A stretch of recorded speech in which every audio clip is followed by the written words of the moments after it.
Thomas Fermi approximation जो है वो हमने पढ़नी है। Thomas Fermi approximation. Thomas Fermi approximation हमने पढ़ना है। उससे पहले हम देखते हैं कि हमारे पास एक्चुअली केमिकल पोटेंशियल क्या होता है। ठीक है, केमिकल पोटेंशियल एक्चुअली आपके पास क्या होता है कि कोई भी एनर्जी अगर आपके पास क्या कर रही हो, एब्जॉर्ब हो रही हो या क्या हो रही हो, रिलीज़ हो रही हो, इसे हम कहते हैं केमिकल पोटेंशियल। ठीक है, और इस केमिकल पोटेंशियल की वजह से आपके पास नंबर ऑफ़ पार्टिकल्स क्या होंगे, चेंज होंगे। नंबर ऑफ़ पार्टिकल्स जो हो रहे होंगे वो क्या होंगे, चेंज हो रहे होंगे। अच्छा, फिर उसके बाद नंबर ऑफ़ पार्टिकल चेंज होने का क्या मतलब हो रहा होगा कि एक्चुअली आपके पास फेज़ चेंज हो रहा होगा। ठीक है, तो यहाँ पे एक्चुअली जो अभी हम टॉपिक पे पढ़ रहे हैं वहाँ पे केमिकल पोटेंशियल हम डिस्क्राइब करेंगे in the term of electron concentration. हम देखेंगे कि हम कैसे इसको केमिकल पोटेंशियल को डिस्क्राइब करते हैं और फिर इससे लेकर हम आगे चलेंगे थॉमस फर्मी अप्रॉक्सीमेशन में। ठीक है, अच्छा, फिर उसके बाद आप देखेंगे कि आपके पास क्या हो रहा है। एक्चुअली आपने अभी पहले जो भी इसका हमने बैकग्राउंड देख लिया था, हमने देखा था कि कैसे हमारे पास जो इलेक्ट्रॉन्स थे वो एम्बेडेड थे in the background of positive ions, और पॉजिटिव आयन में हमने क्या किया कि एक इलेक्ट्रोस्टैटिक पोटेंशियल अप्लाई किया था, एक्सटर्नल इलेक्ट्रोस्टैटिक पोटेंशियल, जिसकी वजह से पॉजिटिव आयन की चार्ज डेंसिटी जो है वो चेंज हो गई थी। फिर हमने ये भी देखा कि हमारे पास जो है जो आपने external electric field electrostatic potential apply किया उसकी वजह से एक इंड्यूस्ड इलेक्ट्रोस्टैटिक पोटेंशियल भी डेवलप हो गया था, जिसकी हमने जो है वैल्यू फाइंड की थी। ठीक है, तो अब हम क्या करेंगे, अब हम जो है हमने क्या करना है, हमें एक अनदर इक्वेशन फाइंड करनी है इलेक्ट्रॉन्स की इलेक्ट्रोस्टैटिक पोटेंशियल में। ठीक है, और हम क्या करेंगे, थॉमस फर्मी अप्रॉक्सीमेशन जो है वो फाइंड करेंगे। वो कैसे होगी, और उसमें हम एक्चुअली अप्रॉक्सीमेशन जो है ना, ये क्या है, the approximation consist in assuming that local internal chemical potential can be defined as a function of electron concentration at that point। यानी इलेक्ट्रॉन कंसनट्रेशन की फॉर्म में हम जो है लोकल पोटेंशियल को डिस्क्राइब करेंगे। हम देखते हैं हम कैसे करते हैं। तो टोटल केमिकल पोटेंशियल जो होगा, इलेक्ट्रॉन गैस जो होगा वो एक्चुअली क्या होगा, कॉन्स्टेंट रहेगा इक्विलिब्रियम पोजीशन पे। ठीक है, इंडिपेंडेंट ऑफ पोजीशन। हम क्या कह रहे हैं कि टोटल केमिकल पोटेंशियल जो है वो क्या रहना है, यहाँ पे कॉन्स्टेंट रहना है। वो क्या रहेगा, कांस्टेंट, और कांस्टेंट भी कहाँ पे रहेगा, इक्विलिब्रियम पे। जब हम किसकी बात करेंगे, इक्विलिब्रियम की बात करेंगे। ठीक है, और इक्विलिब्रियम पे रहेगा और इंडिपेंडेंट ऑफ पोजीशन होगा। क्या होगा आपके पास, इंडिपेंडेंट ऑफ पोजीशन होगा। ठीक है, तो ये हम देखेंगे और फिर हम देखेंगे कि एक्चुअली ये किस तरीके से होगा।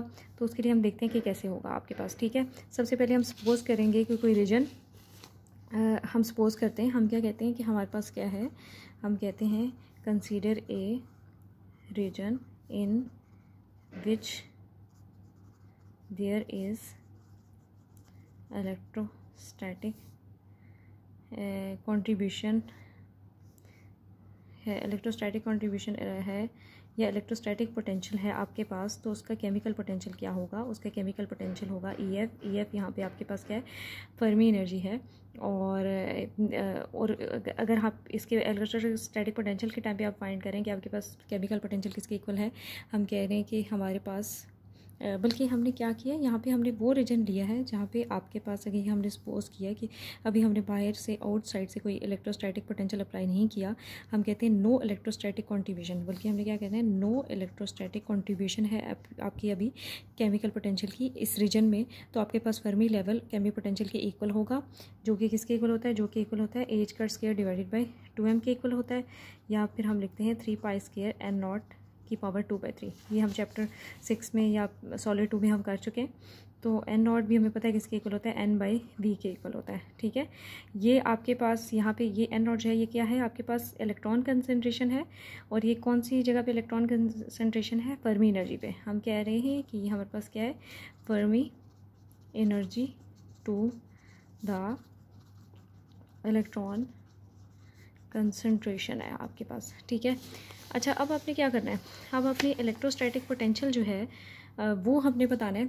अब आप बता रहे हैं कि आपके पास क्या है एट ये एब्सोल्यूट ज़ीरो पे हमने ये जो भी फाइंड कर लिया रिलेशन। अब हम कह रहे हैं कि अब वो वाला रीजन है जब आप क्या करेंगे कि इलेक्ट्रोस्टैटिक पोटेंशियल जो है वो कंसीडर करेंगे, तो तब आपके पास टोटल केमिकल पोटेंशियल जो होगा वो क्या होगा। टोटल केमिकल पोटेंशियल तो हमने अभी बात की थी कि क्या रहेगा, हमेशा कांस्टेंट रहेगा, ठीक है। लेकिन पहले हमने अभी बात कर ली कि जो इलेक्ट्रोस्टैटिक पोटेंशियल की कंट्रीब्यूशन नहीं थी, अब हम बात करेंगे इलेक्ट्रोस्टैटिक पोटेंशियल की कंट्रीब्यूशन है। हम यहाँ पे क्या कह रहे हैं कि यहाँ पे आपके पास इलेक्ट्रोस्टैटिक, जैसे हमने बात की थी ना कि इलेक्ट्रोस्टैटिक पोटेंशियल जो है हमने आउटसाइड अप्लाई किया, तो वो है इलेक्ट्रोस्टैटिक पोटेंशियल की यहाँ पे कंट्रीब्यूशन है आपके पास, ठीक है। तो इस केस में अभी आपके पास पोटेंशियल क्या हो जाएगा, इस केस में हम क्या करेंगे, हम ये लिखेंगे कि आपके पास U is equals to e f वही जो आपने फर्मी एनर्जी फाइंड की minus e psi of x. ये एक टर्म आपके पास ऐड हो रही है, ये एक्चुअली आपके पास क्या आ रही है ये भी हम देखते हैं कि कैसे आएगी। तो ये आपके पास एक्चुअली अब माइनस हो रहा होगा, ठीक है। साई एक्स आपको पता है कि आपके पास इलेक्ट्रोस्टैटिक पोटेंशियल है और टोटल केमिकल पोटेंशियल जो है वो ये है आपके पास, टोटल केमिकल पोटेंशियल ये कांस्टेंट रहेगा, ठीक है। तो अब हम इसकी वैल्यू फाइंड करते हैं कि कैसे फाइंड करनी है। अब हमें पता है कि आपके पास इसकी वैल्यू तो हमें पता है, जो ई एफ की वैल्यू है वो अभी हमने फाइंड की थी, वो क्या थी आपके पास h² डिवाइडेड बाई 2m, यहाँ पे हमने 3π² n ऑफ x की पावर 2/3 और यहाँ पे minus e psi of x आ रहा था, ठीक है। ये आपके पास वैल्यू आ रही थी। और फिर उसके बाद आपने कहा कि ये जो है ये किसकी इक्वल आ जाएगा, ये टोटल हम कह रहे हैं कि कांस्टेंट रहेगा, तो आपके पास वही वैल्यू बचनी चाहिए ना, 3π² n0 2/3। यहाँ पे n की बजाय हम क्या कर देंगे n0 लिख देंगे, ताकि ये क्या आ रहा है आपके पास कांस्टेंट आ रहा है, ठीक है। और फिर ये आपके पास सेम वही बन गया कि किसके इक्वल था, EF n0 के इक्वल था, ठीक है। ये यहाँ पे ये हो गया।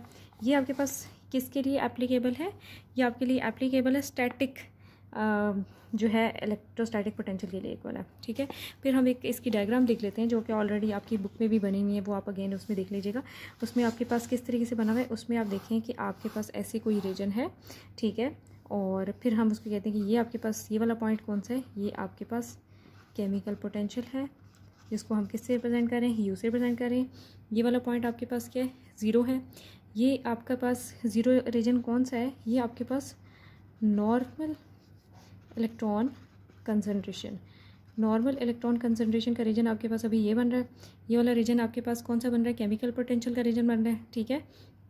और फिर उसके बाद हमने क्या भी दिया अभी कि ये टोटल ओवरऑल केमिकल पोटेंशियल जो पे कांस्टेंट रह रहा है, तो किस तरीके से कांस्टेंट रहेगा वो हम देखते हैं आपके पास, ठीक है। और फिर आप देखेंगे एक रीजन आपके पास ऐसा भी आएगा, यहाँ पे हम आर देख देंगे, ये आपके पास रीजन आ रहा है, ठीक है। अब आप देखेंगे कि ये कौन सा रीजन है, ये वो आपके पास रीजन है जब हमने माइनस साई ऑफ एक्स या साई ऑफ आर जो है हमने क्या किया था, अप्लाई किया था। और इसको हम क्या कहेंगे, ये हम कहेंगे region of enhance electron concentration. ये जो अभी रीजन आया है इसके अंदर ये स्टेट्स होंगी, ये हम कहते हैं कि ये क्या है आपके पास, ये वाला इन्हेंस्ड इलेक्ट्रॉन कंसंट्रेशन रीजन आ गया, ठीक है। अच्छा, अब आपके पास एक्चुअली क्या हुआ, एक्चुअली ये हुआ कि जब हमने केमिकल पोटेंशियल था, आपको याद होगा जब केमिकल पोटेंशियल मैंने ये इक्वेशन लिखी ऊपर, आप देखें कि ये वाली, तो इसमें मैंने माइनस ई साई किया था।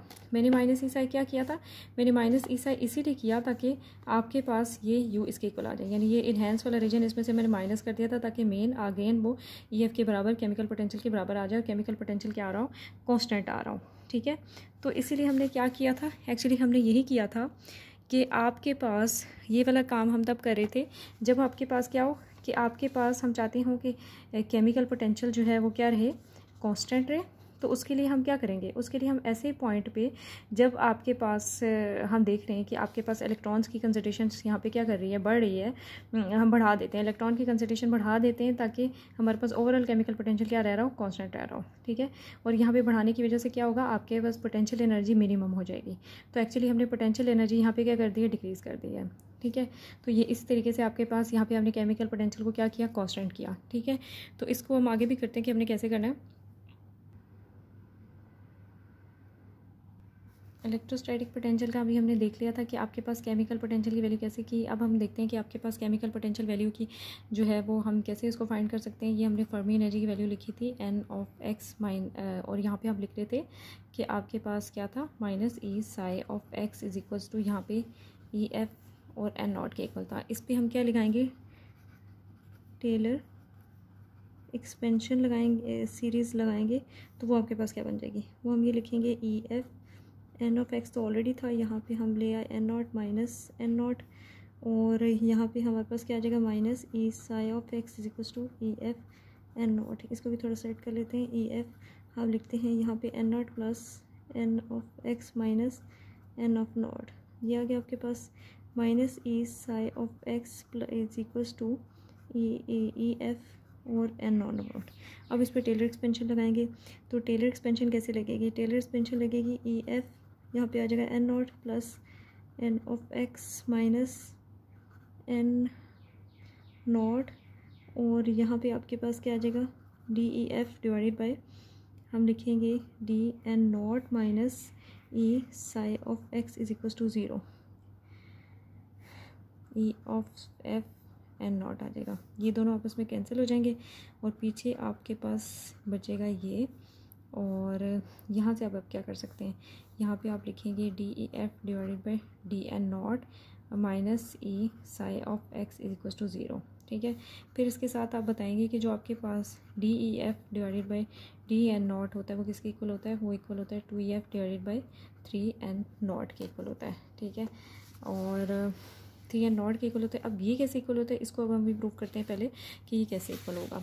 तो इसके लिए हम पहले याद करेंगे कि हमारे पास EF किसके इक्वल था, EF एक्चुअली इक्वल था हमारे पास h cat square divided by 2M, और साथ ही हम लिख रहे थे इसके क्या लिखते थे 3 पाई स्क्वायर एन नॉट, ये जो हमने ऑलरेडी सॉलिड 2 में EF की वैल्यू फाइंड की और लेक्चर के स्टार्ट में भी हमने वैल्यू ये देखी है, तो ये वो वाली वैल्यू है। अब इसका हम क्या करेंगे, डेरिवेटिव लेंगे तो आपके पास DF डिवाइडेड बाई क्या हो जाएगा DN नॉट, तो h cat square divided by 2M, और यहाँ पे 3 पाई स्क्वायर की वैल्यू 3 नॉट ये भी हो गया, यहाँ पे DN नॉट एन नॉट की वैल्यू आपके पास 2/3 आ गई।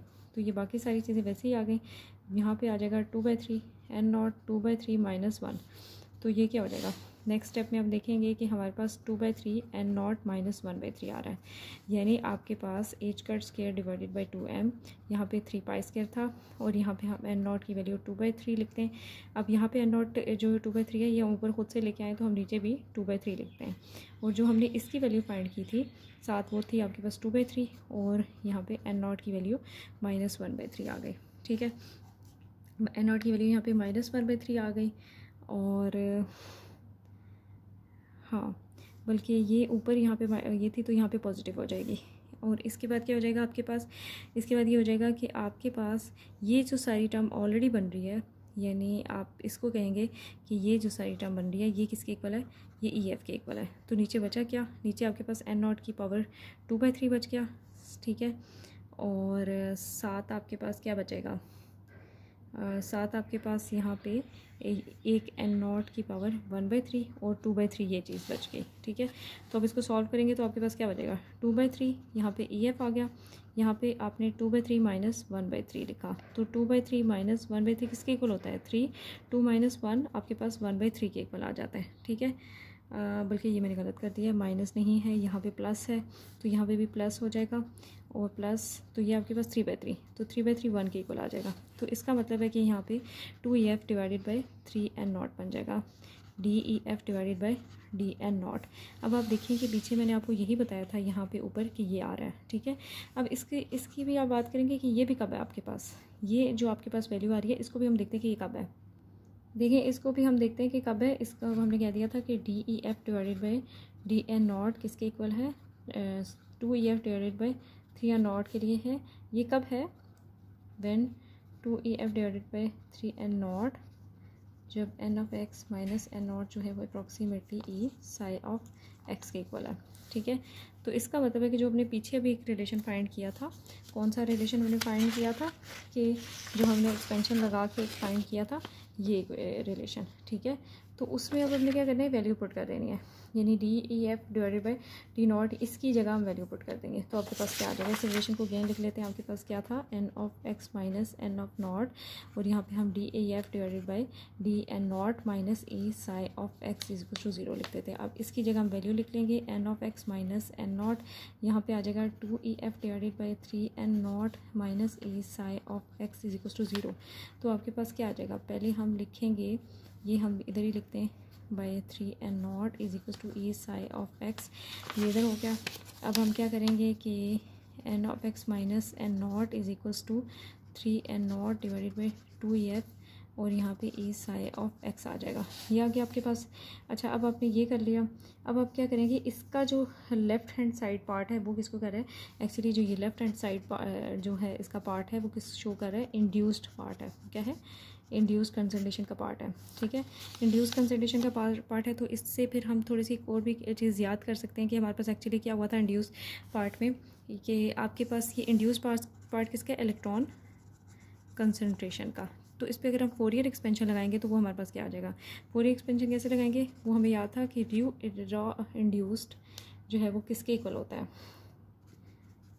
माइनस एन ऑफ यहाँ पे क्या है and x minus n not e के इक्वल है, ठीक है। अब हमने क्या किया कि इंड्यूस्ड पार्ट्स जो है फोरियर एक्सपेंशन लगाएंगे तो उसके इसके इक्वल आ जाएगा, यहाँ पे माइनस साइन आ जाएगा, और जो आपके पास एन एफ एक्स और ये जो है इसकी वैल्यू ये वाली आ जाएगी जो हमने अभी फाइंड की थी, वो क्या थी आपके पास 3 डिवाइडेड बाई 2 और यहाँ पे ई साई ऑफ एक्स ये आ गया, और इसके साथ एक ई और भी है तो ई स्क्वायर हो जाएगा, तो minus 3n0 E square Sai of x divided by 2f के इक्वल आ रहा है, ठीक है। फिर उसके बाद आपने क्या किया, फिर उसके बाद आपको एक और चीज़ भी याद थी कि आपके पास हमने पढ़ा था कि आपके पास रो इंड्यूस्ड किसके इक्वल होता है, रो इंड्यूस्ड के जो है वो किसके इक्वल था, 4 पाई रो ऑफ के इक्वल था, ठीक है। तो अब हम क्या करेंगे, इसमें 4 पाई और रो ऑफ के की जो है वैल्यू पुट करेंगे तो आपके पास क्या आ जाएगी, -3n0 E square Sai of x, और यहाँ पे 2EF ये आ गई आपके पास। तो यहाँ पे क्या हो जाएगा, -12 पाई n0 e square Sai of x 2EF के इक्वल आ गया। अब इसको क्या करेंगे, इसमें कुछ चीज़ें आपस में कट रही होंगी तो वो हम देख लेते हैं कि हमारे पास क्या कट रही होंगी।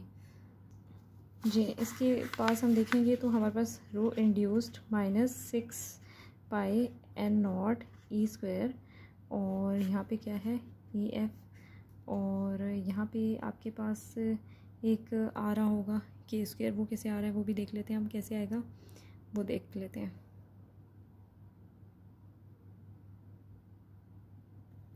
यहाँ पे EF और क्योंकि ये आपके पास कैंसिल हो गया ना, पीछे 6 बच गया, और 6 पाई नॉट स्क्वायर ई 5 इज और 2EF, हाँ तो EF रह गया। ये आपके पास फाई ऑफ के या IF फाई ऑफ एक्स और 5k, तो आपको याद होगा कि हमारे पास के स्क्वायर फाई ऑफ एक्स किसके इक्वल था, 4 पाई रो ऑफ के इक्वल था। तो यहाँ पे ये जो टर्म है ये किसके इक्वल आ जाएगी, इसकी जगह हम जो भी हमने 4 पाई रो फाइंड किया इसके नीचे हम क्या कर सकते हैं, के इसके नीचे लिख सकते हैं, यानी इसकी जगह हम वैल्यू पुट कर सकते हैं। तो आपके पास क्या बन जाएगा, फिर आपके पास यानी इसकी जगह वैल्यू पुट करेंगे तो आपके पास आ जाएगा, आपके पास आ रहा होगा -6 pi n0 e square rho of k EF और के स्क्वायर, ये आ रहा होगा आपके पास, ठीक है। अब इसको देखते हैं कि आगे कैसे करना है। एक इक्वेशन हमारे पास जो थी वो हमें याद है, डाइलेक्ट्रिक की 0k is equals to 1 minus rho induced of k divided by rho of k, ये थी आपके पास, ठीक है। तो इसकी जगह अगर हम वैल्यू पुट करेंगे तो आपके पास क्या वैल्यू आएगी, आपके पास वैल्यू आ जाएगी 1 माइनस, यहाँ पे अभी हमने -6 पाई n0 ई स्क्वायर, और यह आ जाएगा आपके पास रो के EF के स्क्वायर, और नीचे इसको डिवाइड करके हमने रो के भी लिखा, तो ये आपके पास 1 + 6 pi n0 e square divided by EF के स्क्वायर, ये आपके पास आ रही होगी। तो ये आपके पास 0k पे आपके पास वैल्यू आ रही है, ठीक हो गया। अच्छा, फिर उसके बाद आपने क्या करना है, यहाँ से आप ये बता सकते हैं कि आपके पास KS की वैल्यू क्या है, KS स्क्वायर की वैल्यू वो 6 pi n0 e square divided by EF के इक्वल है, ठीक है। अभी हम थॉमस फर्मी अप्रॉक्सीमेशन की तरफ आ रहे हैं, उसको रीअरेंज वगैरह करके आ जाएगा, वो हम देखते हैं अभी कैसे आएगा। हमने खुद ही बात की कि हमारे पास E0k किसके इक्वल है, 1 minus row induce divided by rho के इक्वल है, या हम कह सकते हैं कि हमारे पास इसके इक्वल है, कि अभी हमने फाइंड की वैल्यू, तो हमारे पास किसके इक्वल बन रहा है, ये वैल्यू हमने फाइंड की, जैसे अभी इसको हमने ऊपर फाइंड किया तो हमारे पास ये इक्वल बन रहा है, इधर वैल्यू पुट कर देंगे हम KS स्क्वायर डिवाइडेड बाई के स्क्वायर इक्वल बन रहा है, ठीक है। यहाँ से आप देखें कि आपके पास KS क्या है, KS आपके पास है स्क्रीनिंग पोटेंशियल, क्या है स्क्रीनिंग पोटेंशियल है। फिर उसके बाद आप देखेंगे कि 1/KS आपके पास क्या है, 1/ आपके पास AX जो है वो उसको आप कहेंगे Thomas Fermi screening length, Thomas Fermi screening length. ठीक हो गया। अच्छा, फिर उसके बाद आप देखेंगे कि आपके पास E0K जो है ये क्या है, इसको लिखेंगे थॉमस फर्मी डाइलेक्ट्रिक फंक्शन। क्या लिखेंगे? Thomas Fermi dielectric function. ये थॉमस फर्मी डाइलेक्ट्रिक फंक्शन हो जाएगा आपके पास। अच्छा, फिर उसके बाद आपने क्या करना है, उसके बाद आप लिखेंगे और थॉमस डाइलेक्ट्रिक फर्मी फंक्शन जो है इसकी हमने वैल्यू भी फाइंड की हुई है, उसकी के स्क्वायर की वैल्यू भी फाइंड की हुई है। तो और EF की वैल्यू भी हमें पता है कि क्या होती है हमारे पास। जैसे KS की अगर देखें ना, अगर आपने KS की वैल्यू क्या फाइंड की थी, के स्क्वायर, वो हमने लिखा था 6πn0 E² divided by EF। और हमें EF की वैल्यू पता है क्या होती है, h² डिवाइडेड बाई 2m, और यहाँ पे 3πn0 की पावर 2/3। अब ये वैल्यू अगर हम इसके अंदर पुट कर दें तो क्या हो जाएगा, देखते हैं क्या होगा। आपके पास होगा KS², यहाँ पे 6πn0 E² divided by EF की जगह हम लिखेंगे h² divided by 2m 3πn0 की पावर 2/3। ये हो गया। अब इसको हम देखते हैं कि कटिंग कैसे हो सकती है। कुछ चीज़ें ऊपर चली जाएंगी, जैसे 2 ऊपर चला जाएगा तो यहाँ पे हो जाएगा 12π और n0 E² और साथ m भी ऊपर चला जाएगा।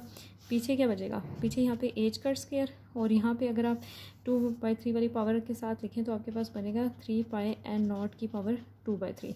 ठीक है।